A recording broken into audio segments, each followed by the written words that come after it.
All right. Well, thank you so much for being here again. We are here for day two, and so we're just going to get started. So yesterday we kind of talked about what's possible. Maybe some of you, like Becky was saying, that you haven't ever thought of this, connect to your ancestors or ponder who they are and feel that connection. And then today we're going to talk about to know how to actually do this, how to learn more about your ancestors. So I know that some of you here are genealogists or you've had a lot of experience researching your ancestors, but I hope that as we go through today that this kind of gives you a different idea about how you can look at records and learn about them. And then some of you might be brand new. Some of you watching the recording might be brand new and are curious, like, what's even possible? Like, how do we even do this? So you've already started the remembering. Some of you've shared that there's ancestors that you feel a pull towards, a connection to, and that's the first step. And then when you want to learn more about who they are, you might have access to records and journals and information already from your family or from research you've done. But then to find more, we need to maybe look at what we have in a different way or search for more records, more information. So you can start simple. If you are brand new, start by talking to your elders, start by talking to your grandparents, aunts, uncles, anyone that's still living that might know more about your grandparents, great grandparents. You can get information from them. I was thinking about that this morning as I was on my walk. I'm like, all my grandparents have passed away. I have most of my aunts and uncles are still living. I'm like, I wonder what stories they have in them that haven't been recorded yet. A lot of them are into family history, are into recording these things, but I think sometimes we aren't even aware of what stories we have in our brains that haven't been recorded yet. So maybe taking some time talking to those relatives and asking them the questions that help you understand your lineage more. Maybe those things that might not have been wanted to be recorded. Sometimes we want to just share all the good and positive things about our ancestors, but sometimes some of those trials or traits that were hard for family, maybe you don't want to like put those in a book that you're sharing with everyone, but even just yourself knowing those things can help you understand family patterns more, can help you understand why your family is the way that it is, why there might be some struggles, mental health or addiction or abuse, things like that, that seem to travel in families. Being able to uncover some of those stories can really bring a lot of healing in our families. So I encourage you, if you have family members that are still alive, that might know some of those more, the details and the characteristics and the more of those maybe difficult memories, to have those recorded somewhere. Again, maybe you don't want to put those out in the public for everyone to see, depending on what it is, but just to have it written somewhere so that those realities can be shared with family. And maybe yourself, maybe you have some of those stories and memories that you want to at least keep somewhere safe for the right person to uncover when they need that. Okay, so when you are wanting to learn more about an ancestor, maybe you don't have family that you can really ask questions about, or their ancestors that we don't have someone that knew. They lived, a couple hundred to 300, 400 years ago. How do we find information about these ancestors that we feel a pull towards? So that is where genealogy comes in, where we can find records that have been kept, that have been preserved through the years, to begin to understand who our ancestors were, to find those details in those records that really help us understand more about their life. And some of us have ancestors that there just are not records. They either were destroyed, they were never kept, or they are very difficult to locate. So sometimes we have to, in order to connect to those ancestors, we need to maybe do some learning about history of where they lived or what was going on at the time, what might their life have been like, and that can help us to connect to those ancestors. So as we're looking for those those details, that information about our ancestors. If we're using FamilySearch or Ancestry, I shared a little bit yesterday about how there's those record hints that show up, those little green leaves on Ancestry, or on FamilySearch, their little blue icon that shows up by our ancestor's name. And these are record hints. So these are records that FamilySearch or Ancestry believes could be about your ancestor. And as a beginner, it can feel very exciting to see these things, or to see that this is a possible parent for your ancestor, and you just start adding things. And I know a lot of genealogists probably started out that way, just adding all this information that they're finding. And then a few years later, or a while later, they realize, wait, there was actually 2 John Smiths that lived in Missouri at this time that had a father named Tom, I don't know, whatever. And so you realize, maybe I have the wrong one. And so when you're building your family tree, you really need to take it slow. Don't just add all of the things that you come across. Really take it slow and make sure that you are looking at what records are building that relationship, and looking about who the record's about, when it took place, like, do the dates make sense? We don't want people having children when they're 9 years old. Like, look at the dates and make sure they make sense. And then the location. Back a couple hundred years ago, people didn't just move across the country. So even if it's the same country that they lived, if they're on opposite sides, it's probably not your ancestor, right? So you need to really do some detective work to make sure that you're finding the right records for your ancestors. And I'm not going to go too much into that, because I could talk all day about how you know what records are for your ancestors. But just, if you're just starting out, if you're not aware, like, we just know today, like, there's lots of people named Megan, even people in my same town. There's not anyone that had my same last name, because it was very unique, but we can tell if our ancestor had a very common name, it's really easy to get them mixed up, right?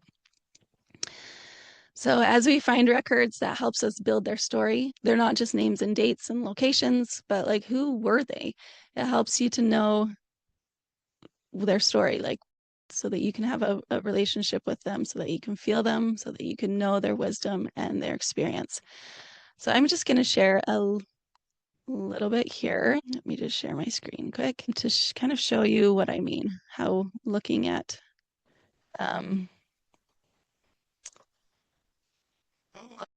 ancestors' information in a different way can help us to know more about who they were. So here's my family tree on FamilySearch. So I'm just going to share a couple records from my great-great-grandparents, Isaac, Fries, and Evelyn Lewis. So let me just move you down here. Okay. So I have a lot of records about my ancestors. My dad has done a ton of research, aunts and uncles and everything. So a lot of times when I'm feeling that I want to connect to an ancestor, I don't necessarily go out to find new records. I more look at what I already have. So if you're like me and you already have a family tree that's pretty full, you might want to do the same. But if you don't have a family tree that's very full and well-researched like me, you can start by looking for one record and then getting all the information you can from that one record. So for my second great grandparents, here I have a lot of records. We're going to look at this one census record just to kind of show you what I mean by getting all of the information from this one record, to see what you can learn about your ancestors so that you can connect to them better. So this is the census from 1881 in Canada. They lived in New Brunswick at the time. So I'm just going to zoom in and find them.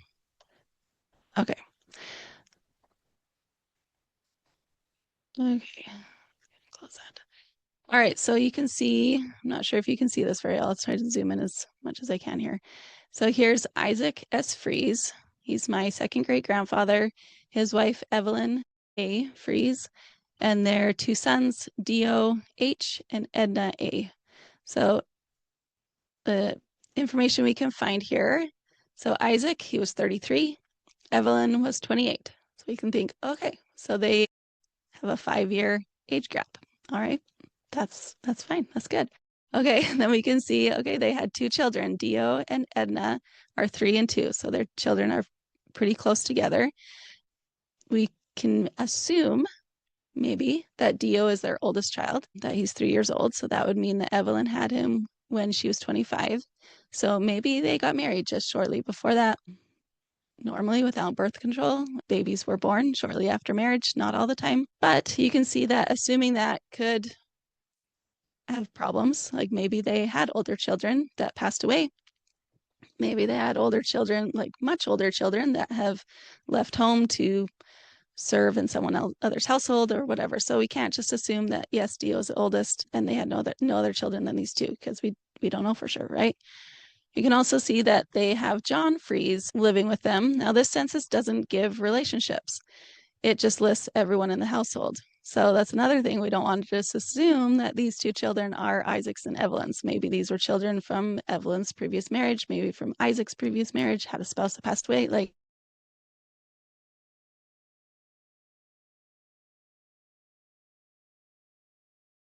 all of these things we can't just assume, but we can't just assume all those things. Then we can keep going and see, okay, they were all born in New Brunswick. And then here in this census in Canada, which I love, it gives their religion. So you can see that Isaac was a Universalist, his wife was a Baptist, and he's said that his two children are also Universalists, even though they're 3 and 2 years old. And then Isaac's father is also a Baptist. So you can see that there's some change in religion there. I wonder what Universalists believed. I wonder why Isaac decided to be a Universalist instead of a Baptist like his father.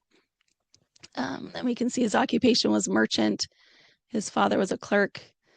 Okay, and that's about all that's on there. And then we can see at the top, we can see where they lived in Caldwell, Kings County, New Brunswick. So you can see just from that one record, I've learned a few things. I've learned, what age they likely got married at, the names of likely their children, the names of likely Isaac's father, their religion and their occupation and where they lived. So I can dive deeper into all of those things. I can learn about the Universalist religion. I can learn about that location, the history, what a merchant might have done in that place. Was there many merchants in Caldwell, in Kings County, New Brunswick, and all of that sort of thing.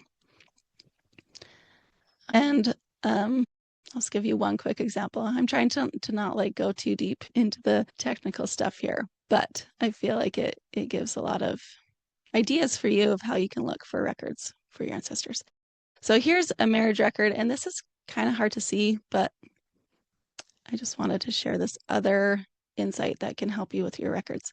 So this is their marriage record from 1877. Okay, I tried to, let's make the brightness a little bit less, and maybe okay, maybe as good as it's gonna get. Okay, so this is their marriage record. It's just a handwritten thing in a book. So here's, it says Miss Evelyn A. Lewis and Mr. Isaac S. Fries were this day married by me with the witnesses and then the name of the Reverend. So it gives the date August 8th, 1877. And then the witnesses are Arthur Bishop and Gertrude, I think that's a C or an L, Bishop. So I was like, okay, there's not much information there, right? It just gives their marriage date and location and who they were married by, but it also gives the names of the witnesses. And I'm thinking, I wonder who these two people are, Arthur Bishop and Gertrude Bishop. So then I went back and looked at their siblings because I thought that's a good place to start, see if their siblings were their witnesses. So I looked at Evelyn's siblings, and here we see her older sister is Gertrude L. Lewis. And when I click on her, I see that her husband's name is Arthur Bishop. So not a huge revelation or anything, but it's just kind of interesting to see that her older sister and her husband were the witnesses for her marriage. So she must have had a good relationship with them. Maybe she was just the closest person nearby. I don't know, but that just gives a little more life to who my second great grandmother was. Okay. So hopefully that gave you some ideas of how you can look a little differently at the records that you have about your own ancestors to kind of get to know them a little bit more just by pulling all of those details out. So, like I said, maybe you don't have access to records or you're just new to this and it feels overwhelming to go try to find records. But you can just start by thinking about the historical context, like where did your ancestors live? What was going on at the time? Looking at maps or timelines, major events, so maybe immigration, why did they come to where they live now? If they came from another country, like what was going on at the time politically or financially or whatever. And then also looking, maybe you know their occupation, maybe you have a census record, you know what their job was. So you can think, well, what would their life have been like being a farmer in southern Alberta, Canada, 1900? What would that actually been like? What tools would they have used? What were they farming likely? And then where they lived. Did they have neighbors? Did they live somewhere warm, somewhere cold? Like what would that have actually had to have been like if they lived in that location? So research, genealogy research is not just looking for names and dates to fill in the blanks. I mean, that can be what you do. That's what a lot of genealogists do. But I feel like there's so much more power in research when we listen, when we ask questions, when we get curious, when we begin to pull out those little details of our ancestors' lives to get to know them better, to build a relationship with them. Okay, so we're going to do a short guided practice again. I feel like we need some deep breaths because I just feel like I just blabbed for a while there. But I'm going to get some music on. But before, as I'm doing this and getting this ready, I just want you to think for a few minutes about your own ancestors. Think about where they lived. Think about those ancestors that you're feeling a pull towards right now. And just start to calm your mind, start to relax. I know that I just gave a lot of information, but I want you to just think about who those ancestors are um, as we're going to slow it down for a few minutes here. Okay.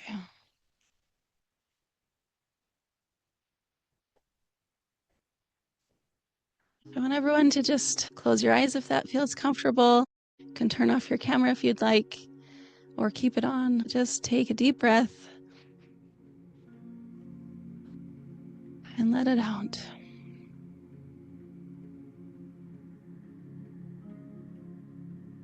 We've come here today to connect more to your ancestors, to learn more about who they were, and to feel a connection to them.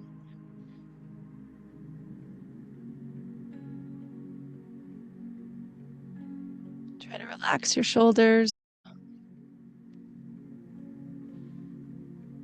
and feel grounded into the earth beneath you.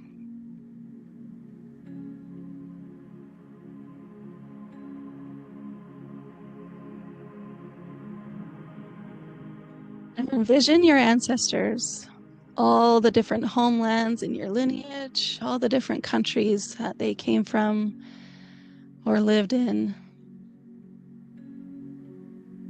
And bring to mind one of these ancestors or one family line.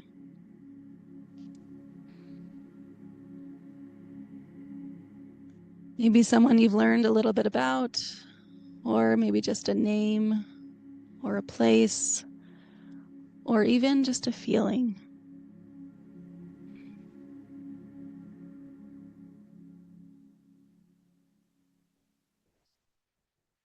Imagine a gold thread connecting you to them, stretching across time and generations.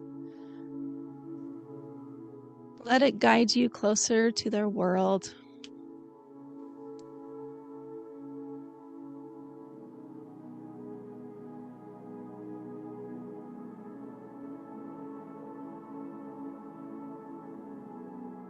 And picture the land where they lived. The air, the light, the rhythm of life around them.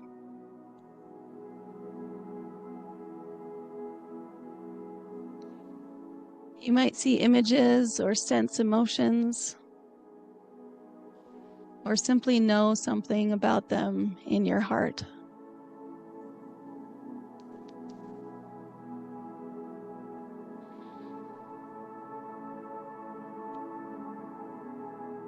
Now, what might they want you to understand about their life? What part of their story could help you with yours?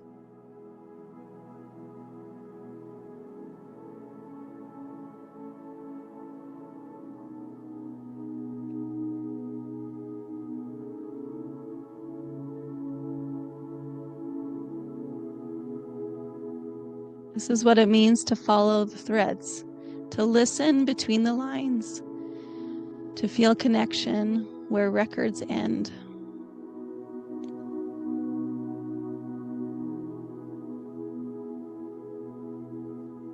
And take a slow breath and feel the thread between you glow brighter. Their love, their lessons, their strength, all flow quietly toward you.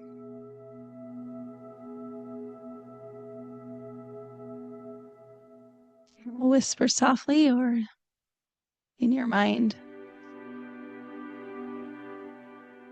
I feel you, I remember you, and thank you for guiding me.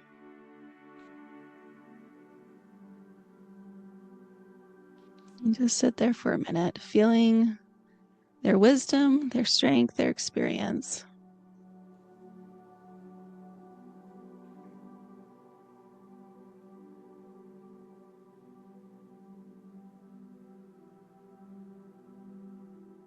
Let that image of these ancestors fade, but keep the thread, a reminder that you already know how to connect and how to follow where the stories lead.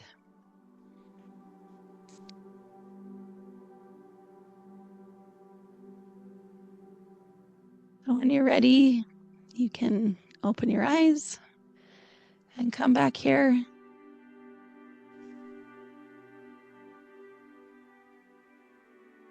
I hope you felt some of the love and wisdom of your own ancestors.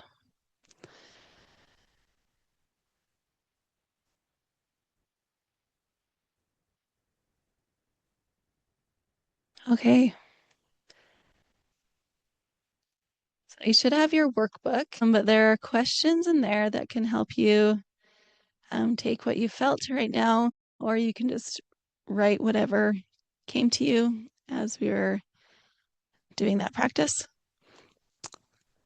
So here's some questions that you can kind of think of as you're contemplating what we felt there. So which ancestor or family line feels most alive in your mind right now? What details, stories, or emotions draw you toward them? What do you imagine their daily life looked like? And then what small action could you take today to learn more about them? So I invite you to spend some time today to